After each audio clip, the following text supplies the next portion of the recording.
Good morning everyone, my name is Morgan Fenter, welcome back to my channel. It is an incredibly windy day here in the Eastern Cape of South Africa, but I need to sort out this bed here behind me. We have had rain for around, I think it was 3 days, maybe just over 3 days. Over 40 millimeters has fallen, and for some reason these tomatoes did not like that at all. They were doing pretty well before the rain, but now after the rain there is not a single plant that is doing well. Everything has got early blight, everything is rotting, all the tomatoes are rotting. So I'm going to sort out this bed here and I'm going to try and talk. I don't know if the wind is going to be a little bit choppy, but I'm going to try and explain what I've learned with this bed right here. Okay, so before I start ripping out all of these plants, I want to take you through and show you exactly what they look like. And most of them are looking as terrible as this one right here. They do have fruit.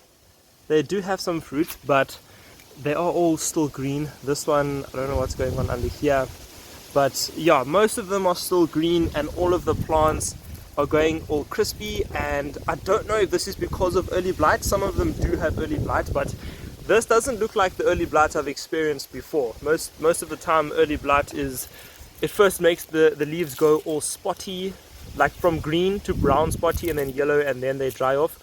This might just be a really bad case of early blight. You can see this one here was yellow and then it's kind of went brown. So these tomatoes are doing really terrible, and I'm pretty sure the main reason is because of spacing.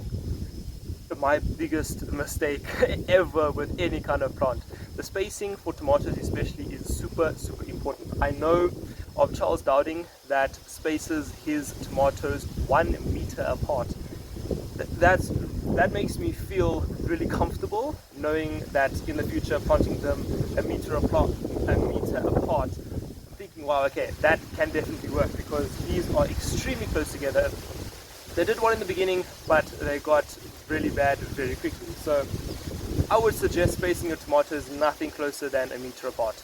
So yeah, this bed definitely not doing too well because of the spacing as well, and the amount of rain. There was no airflow, there was a lot of moisture, and it creates the perfect environment for all kinds of diseases, the early blight. And yeah, it's not a good combination having tomatoes too close together and having too much moisture in the air. Another thing I want to mention as well, these tomatoes were not staked up, and they really should have been. They really should have been. I don't think I will ever grow tomatoes again without staking them up from the word go. They definitely need the support, because as soon as they start laying down, if you're not really on top of looking after your plants, and I mean, if you have a pretty dry climate and whatnot, then yeah, it could work. But as soon as they start falling over, the leaves start touching the ground, and there is too much moisture for the plant to live healthy and not have any pests and diseases attacking it. So definitely I would suggest spacing them 1 meter apart, definitely giving them a stake from the word go. I'm pretty sure you guys are all familiar with the corner garden, but yeah, these tomatoes also hated the amount of rain and moisture that we had. These are not spaced a meter apart because I planted an entire row, probably maybe like 10 centimeters apart, a row there and a row on that side. And then what I did was I came and thinned it out when I started seeing all of these diseases come in. I thinned them out and took all of the plants that had diseases on them, and yeah, now after the rain, all of these have got the same kind of browning disease. I think this is early blight. You can see there it's got that yellowing, those yellow patches all over the leaves. But yeah, most of the tomatoes looking really healthy. So yeah, I'm just going to let these ones ripen. This one can actually come off. There you go, beautiful tomato there. So yeah, I'm going to let these ripen, and I will be harvesting these tomatoes like normal. But these plants definitely are not going to be growing again and giving me a second flush. But yeah, tomatoes are looking really amazing. It's kind of like the end of their life, so I'm not really expecting any more vegetative growth. I'm kind of just expecting all the tomatoes to ripen off, and then I'll harvest that, and then it'll be the end of these tomatoes.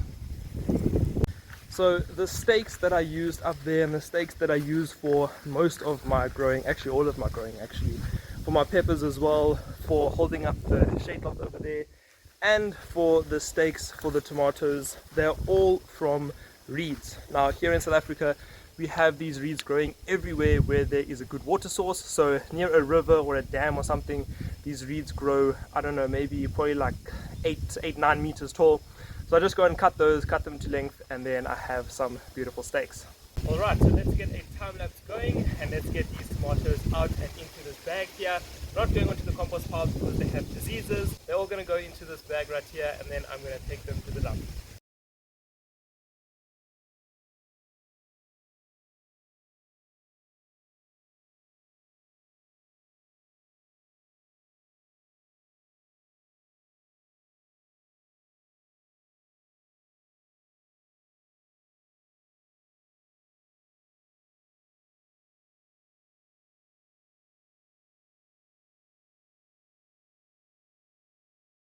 Alright, so now that the tomatoes are all out, what I'm wanting to do is use some cardboard and go around the edge here and then kind of push the ground over that, because while I was busy taking all the tomatoes out, this pallet border kind of broke because I stepped on it and it just fell off.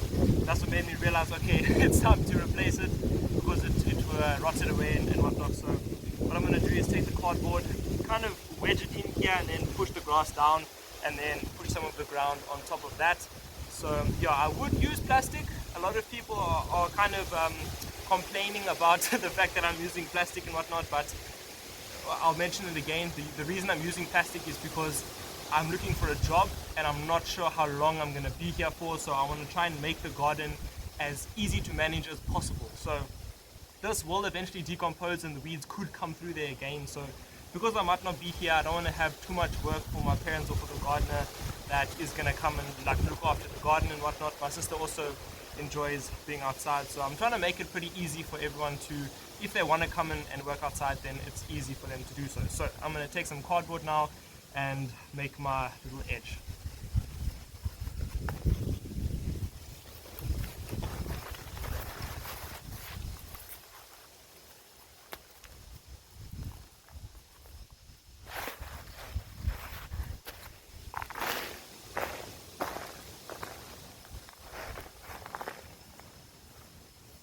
To make sure that they overlap.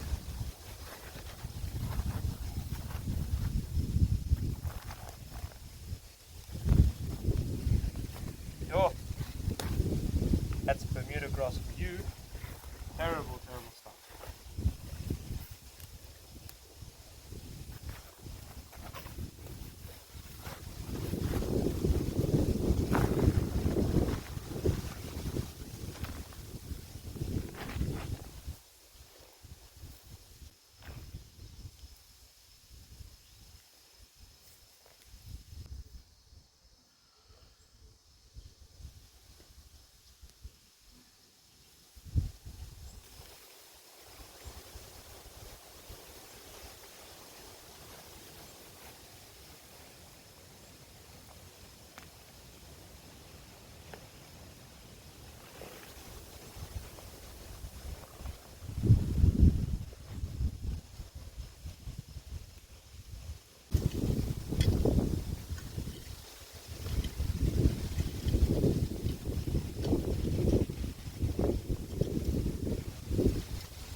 Alright, so this bed here is now all complete. I will be adding some compost when I do a transplanting. Let me know what kind of plants you'd like me to grow in this bed here. Thank you guys so much for watching. Hope you have a wonderful day. Stay active in the garden, and I'll see you guys in the next video.